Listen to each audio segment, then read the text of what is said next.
नमस्कार। भगवान विष्णु के चरणों में सादर प्रणाम, गरुड़ जी महाराज के चरणों में सादर प्रणाम, सूत जी महाराज के चरणों में सादर प्रणाम। यहाँ पर विराजमान सभी दृश्य अदृश्य शक्तियाँ, देवी देवता, प्रेत, सभी को मेरा सादर प्रणाम। यहाँ पर मौजूद सभी जीवित अजीवित लोगों को सभी को मेरा सादर प्रणाम। पशु पक्षी वृक्ष जो भी इस कथा को सुन पा रहे हैं उन सभी को मेरा सादर प्रणाम।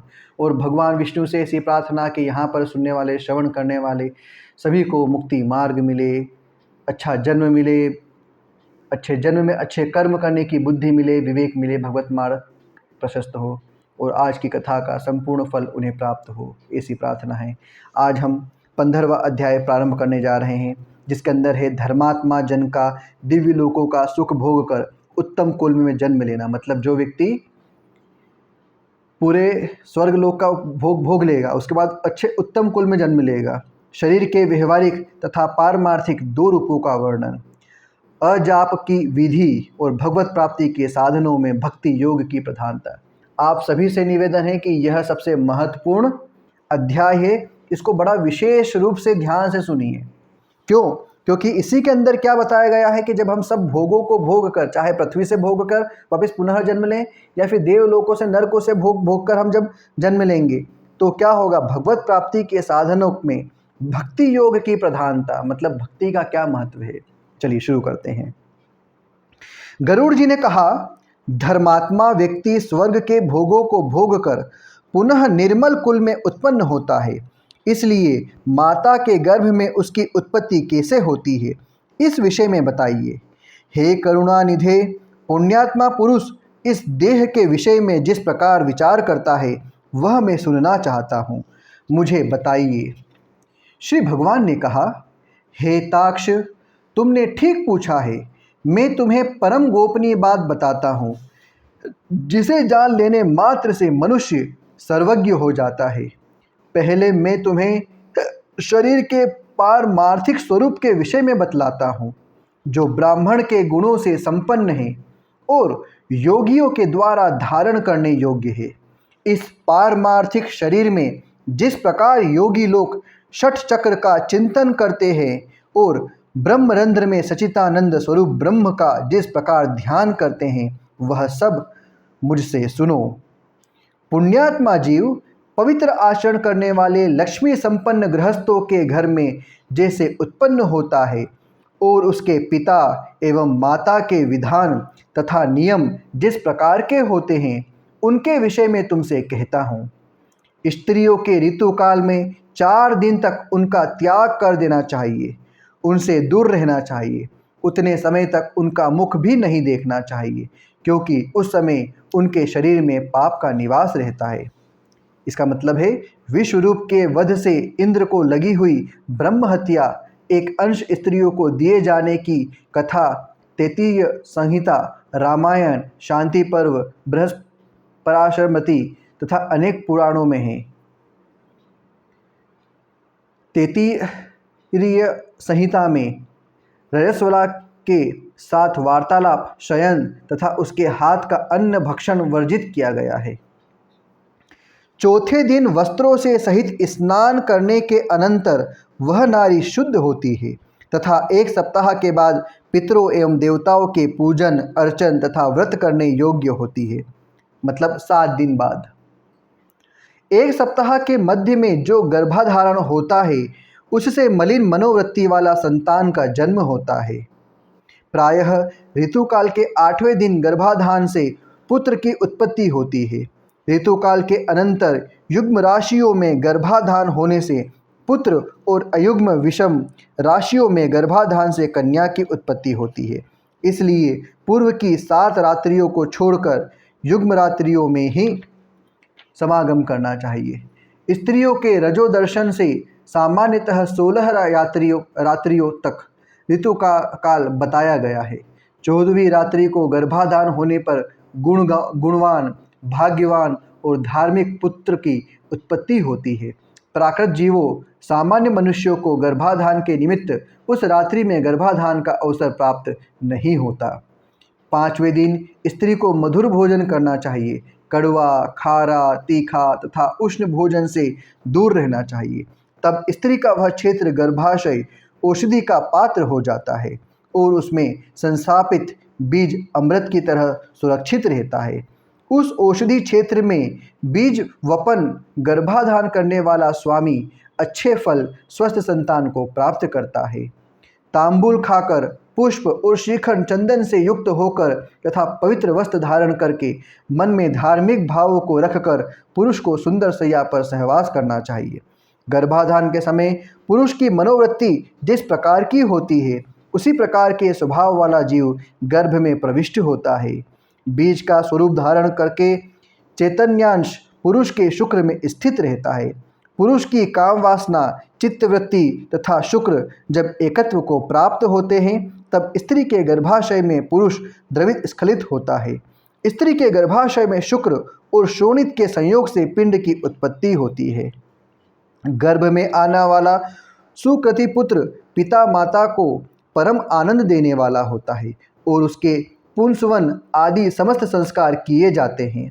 पुण्यात्मा पुरुष ग्रहों की उच्च स्थिति में, मतलब मेष राशि में सूर्य, वृष राशि में चंद्र, मकर राशि में मंगल, कन्या राशि में बुध, कर्क राशि में गुरु, मीन राशि में शुक्र और तुला राशि में शनि उच्च का होता है, ऐसा बताया गया, जन्म प्राप्त करता है। ऐसे पुत्र की उत्पत्ति के समय ब्राह्मण बहुत सारा धन प्राप्त करते हैं। वह पुत्र विद्या और विनय से संपन्न होकर पिता के घर में बढ़ता है और सत्पुरुषों के संसर्ग से सभी शास्त्रों में पांडित्य संपन्न हो जाता है। वह तरुणा अवस्था में दिव्य अंगना आदि का योग प्राप्त करता है और दानशील तथा धनी होता है। पूर्व में किए हुए तपस्या, तीर्थ सेवन आदि महापुण्यों के फल का उदय होने पर वह नित्य आत्मा और अनात्मा अर्थात परमात्मा और उससे भिन्न पदार्थों के विषय में विचार करने लगता है, जिससे उसे यह बोध होता है कि सांसारिक मनुष्य भ्रमवश रस्सी में सर्प के आरोप की भांति वस्तु अर्थात सच्चिदानंद ब्रह्म में अवस्तु अर्थात अज्ञानादि जगत प्रपंच का अध्यारोपण करता है।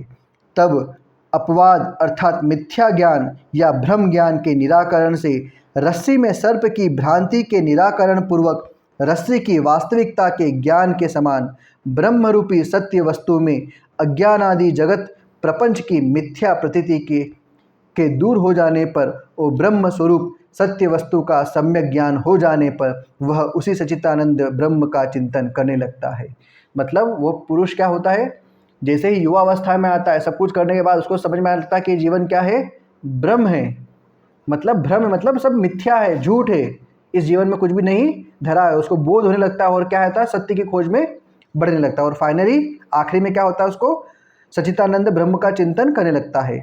सांसारिक पदार्थ रूप असत, अवस्तु या अनात्म पदार्थों से अन्वित या संबंध होने वाला इस ब्रह्म के संगरहित शुद्ध स्वरूप के सम्यक बोध के लिए मैं तुम्हें इसके साथ अवन्वित या संबंध प्रतीत होने वाले पृथ्वी आदि अनात्म वर्ग के अर्थात पंचभूतों आदि के गुणों को बताता हूँ। पृथ्वी, जल, अग्नि, वायु, आकाश, ये 5 स्थूल कहे जाते हैं। यह शरीर इन्हीं 5 भूतों से बनता है, इसलिए 5 भौतिक कहलाता है। हे खगेश्वर, त्वचा, हड्डियाँ, नाड़ियाँ, रोम तथा मांस ये 5 भूमि के गुण हैं। यह मैंने तुम्हें बतलाया है। लार, मूत्र, वीर्य, मज्जा तथा 5वां रक्त ये 5 जल के गुण कहे गए हैं। अब तेज के गुणों को सुनो। हे ताक्ष, योगियों के द्वारा सर्वत्र क्षुधा, तृषा, आलस्य, निद्रा और कांति ये 5 गुण तेज के कहे गए हैं। सिकुड़ना, दौड़ना, लांघना, फैलाना तथा चेष्टा करना ये 5 गुण वायु के कहे गए हैं। घोष मतलब शब्द, छिद्र, गांभीर्य, श्रवण और सर्व संशय समस्त तत्वों को आश्रय प्रदान करता है। ये 5 गुण तुम्हें प्रयत्नपूर्वक आकाश के जानने चाहिए। पूर्व जन्म के कर्मों से अधिवासित मन, बुद्धि, अहंकार और चित्त यह अंतःकरण तुष्यत कहा जाता है। श्रोत्र मतलब कान, त्वक, जिह्वा, चक्षु मतलब नेत्र, नासिका ये ज्ञानेंद्रियां हैं तथा वाक, हाथ, पैर, गुदा और उपस्थ ये कर्मेंद्रियां हैं। तो 5 ज्ञानेंद्रियां और ये 5 कर्मेंद्रियां। दिशा, वायु, सूर्य, प्रचेता और अश्विनी कुमार ये ज्ञानेंद्रियों के द्वारा वहिन इंद्र, विष्णु, मित्र तथा प्रजापति ये कर्मेंद्रियों के देवता कहे गए हैं। देह के मध्य में ईड़ा, पिंगला, सुषुम्ना, गांधारी, गजजिह्वा, पूषा, यशस्विनी, अलम्बुषा, कुहू और शंखिनी ये 10 प्रधान नाड़ियाँ स्थित है। प्राण, अपान, समान, उदान तथा व्यान, नाग, कूर्म, क्रकल, देवदत्त और धनंजय ये 10 वायु है। हृदय में प्राण वायु, गुदा में अपान वायु, नाभि मंडल में समान वायु, कंठ देश में उदान वायु और संपूर्ण शरीर में व्यान वायु व्याप्त रहते हैं। उद्गार मतलब डकार या वमन में नाग वायु हेतु है। जिसके द्वारा उन्मीलन होता है वह कूर्म वायु कहा जाता है। क्रकल नामक वायु क्षुधा को उद्दीप्त करता है। देवदत्त नामक वायु जम्भाई कराता है। सर्वव्यापी धनंजय वायु मृत्यु के पश्चात भी मृत शरीर को नहीं छोड़ता। ग्रास के रूप में खाया हुआ अन्न सभी प्राणियों के शरीर को पुष्ट करता है। उस पुष्टिकारक अन्न के सारांशभूत रस को व्यान नाम का वायु शरीर की सभी नाड़ियों में पहुंचाता है। उस वायु के द्वारा भुक्त आहार 2 भागों में विभक्त कर दिया जाता है। गुदा भाग में प्रविष्ट होकर सम्यक रूप से अन्न और जल को पृथक पृथक करके अग्नि के ऊपर जल को और जल के ऊपर अग्नि को करके अग्नि के नीचे वह प्राणवायु स्वतः स्थित होकर उस अग्नि को धीरे धीरे धोंकता है। उसके द्वारा धोके जाने पर अग्नि किट, मल और रस को पृथक पृथक कर देता है। तब वह व्यान वायु उस रस को संपूर्ण शरीर में पहुंचाता है। रस से पृथक किया गया किट मल शरीर के कर्ण, नासिका आदि 12 छिद्रों से बाहर निकलता है। कान, आँख, नासिका, जिह्वा, दंत, नाभि, नख, गुदा, गुप्तांग तथा शिराएं और समस्त शरीर में स्थित छिद्र एवं लोम ये 12 मल के निवास स्थान हैं। जैसे सूर्य से प्रकाश प्राप्त करके प्राणी अपने अपने कर्मों में प्रवृत्त होते हैं, उसी प्रकार चैतन्य अंश से सत्ता प्राप्त करके ये सभी वायु अपने अपने कर्म में प्रवृत्त होते हैं। हे खग, अब नरदेह के 2 रूपों के विषय में सुनो। एक व्यवहारिक तथा दूसरा पारमार्थिक है। हे विनता सूत्र, व्यवहारिक शरीर में 3.5 करोड़ रोम, 7 लाख केश, 20 नख तथा 32 दांत सामान्यतः पाए जाते हैं। इस शरीर में 1000 पल मांस, 100 पल रक्त, 10 पल मेदा, 70 पल त्वचा, 12 पल मज्जा और 3 पल महारक्त होता है। पल का मतलब है माशे की 1 तोला, मतलब 1 तोले के बराबर है ना। कुंडव मतलब 10 माशे का 1 कुंडव होता है। और इन चक्रों के विवरण के लिए आगे श्लोक और है, ठीक है। पुरुष के शरीर में 2 कुंडव मतलब शुक्र और स्त्री के शरीर में 1 कुंडव शोणित रज होता है। संपूर्ण शरीर में 308 हड्डियां कही गई है। शरीर में स्थूल और सूक्ष्म रूप से करोड़ों नाड़ियां। इसमें 50 पल पित्त और उसका आधा अर्थात 25 पल श्लेष्मा कफ बताया गया है। सदा होने वाले विष्ठा और मूत्र का प्रमाण निश्चित किया गया है। व्यवहारिक शरीर इन उपयुक्त गुणों से युक्त है। पारमार्थिक शरीर में सभी 14 भुवन, सभी पर्वत, सभी द्वीप एवं सभी सागर तथा सूर्य आदि ग्रह सूक्ष्म रूप से विद्यमान रहते हैं। पारमार्थिक शरीर में मूलाधार आदि 6 चक्र होते हैं। ब्रह्मांड में जो गुण कहे गए हैं वे सभी इस शरीर में स्थित है। योगियों के धारणास्पद उन गुणों को मैं बताता हूँ जिनकी भावना करने से जीव विराट स्वरूप का भागी हो जाता है। पैर के तलवे में तललोक तथा पैर के ऊपर वितल लोक जानना चाहिए। इसी प्रकार जानू में सुतल लोक और जांघों में महातल जानना चाहिए। शक्ति के मूल में तलातल, गुहेय स्थान में रसातल, कटि प्रदेश में पाताल इस प्रकार पैरों के तलवों से लेकर कटी पर्यंत 7 अधोलोक कहे गए हैं। नाभि के मध्य में भूलोक, नाभि के ऊपर भूवरलोक, हृदय में स्वलोक, कंठ में महरलोक, मुख में जनलोक, ललाट में तपोलोक और ब्रह्मरंध्र में सत्यलोक स्थित है। इस प्रकार 14 लोक पारमार्थिक शरीर में स्थित है। त्रिकोण के मध्य में मेरु, अधः कोण में मंदर, दाहिनी कोण में कैलाश, वामन कोण में हिमाचल, ऊर्ध्व रेखा में निषद, दाहिनी ओर की रेखा में गंधमादन तथा बाहीं ओर की रेखा में रमणाचल नामक पर्वत स्थित है। ये 7 कुल पर्वत इस पारमार्थिक शरीर में हैं। अस्थि में जम्बू द्वीप, मज्जा में शाक द्वीप, मांस में कुश द्वीप, शिराओं में क्रौंच द्वीप, त्वचा में शालिमली द्वीप, रोम समूह में गोमेद द्वीप और नख में पुष्प द्वीप की स्थिति जाननी चाहिए। तत्पश्चात सागरों की स्थिति इस प्रकार है। हे विंता सूत्र, क्षार समुद्र मूत्र में, क्षीर सागर दूध में, सुरा का सागर श्लेष्म कफ में, घृत का सागर मज्जा में, रस का सागर शरीरस्थ रस में और दधि सागर रक्त में स्थित समझना चाहिए। स्वादुदक सागर को लंबी का स्थान मतलब कंठ के लटकते हुए भाग अथवा उपजिह्वा का काकल में समझना चाहिए।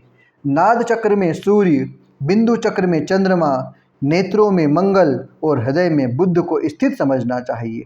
विष्णु स्थान अर्थात नाभि में स्थित मणिपुर चक्र में बृहस्पति तथा शुक्र में शुक्र स्थित है। नाभि स्थान नाभि गोलक में शनेश्वर स्थित है और मुख में राहु स्थित कहा गया है। वायु स्थान में केतु स्थित है। इस प्रकार समस्त ग्रह मंडल इस पारमार्थिक शरीर में विद्यमान हैं। इस प्रकार अपने इस शरीर में समस्त ब्रह्मांड का चिंतन करना चाहिए। प्रभात काल में सदा पद्मासन में स्थित होकर 6 चक्रों का चिंतन करे और यथोक्त क्रम से अजपा जप करे। अजपा नाम की गायत्री मुनियों को मोक्ष देने वाली है। इसके संकल्प मात्र से मनुष्य सभी पापों से मुक्त हो जाता है। हे ताक्ष, सुनो, मैं तुम्हें अजपा जप का उत्तम क्रम बताता हूँ, जिसको सर्वदा करने से जीव भाव से मुक्त हो जाता है। मूलाधार, स्वादिष्ठान, मणिपुर, अनाहत, विशुद्ध तथा आज्ञा, इन्हें 6 चक्र कहा जाता है।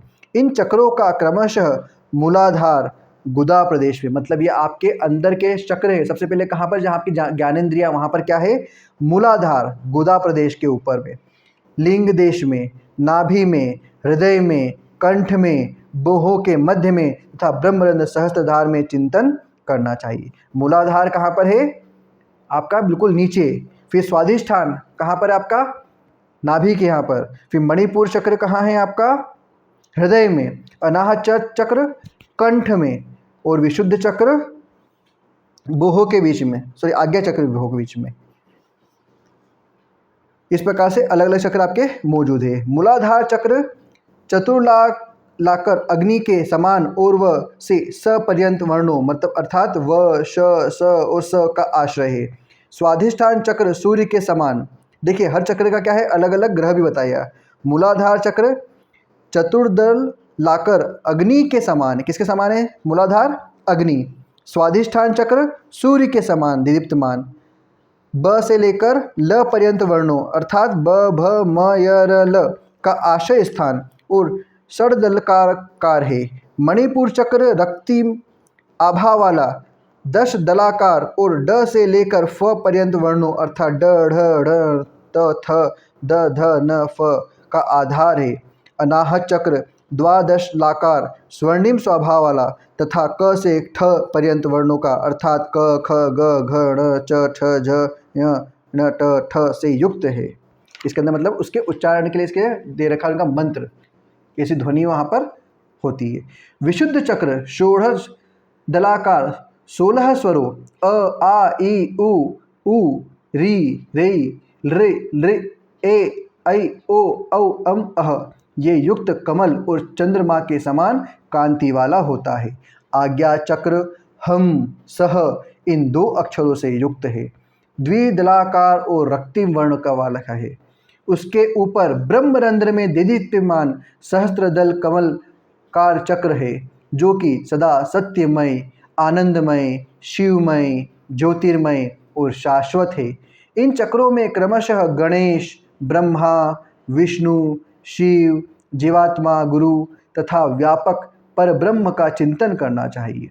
अर्थात मूलाधार चक्र में गणेश का, स्वाधिष्ठान चक्र में ब्रह्मा जी का, मणिपुर चक्र में विष्णु का, अनाहत चक्र में शिव का, विशुद्ध चक्र में जीवात्मा का और आज्ञा चक्र में गुरु का और सहस्त्रार्थ चक्र में सर्वव्यापी परब्रह्म का चिंतन करना चाहिए। विद्वानों ने एक दिन रात में 21,600 श्वासों की सूक्ष्म गति कही है।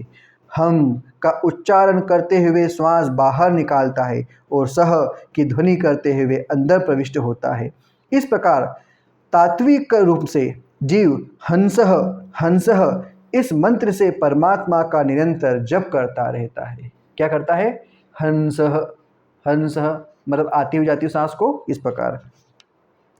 जीव के द्वारा अहोरात्र में किए जाने वाले इस अजपा जप के 600 मंत्र गणेश के लिए, 6,000 ब्रह्मा के लिए, 6,000 विष्णु के लिए, 6,000 शिव के लिए, 1,000 जीवात्मा के लिए, 1,000 गुरु के लिए और 1,000 मंत्र जप चिदात्मा के लिए निवेदित करने चाहिए। श्रेष्ठ संप्रदाय वेत्ता अरुण आदि मुनि इन षट चक्रों में ब्रह्ममयुख किरण के रूप में स्थित गणेश आदि देवताओं का चिंतन करते हैं।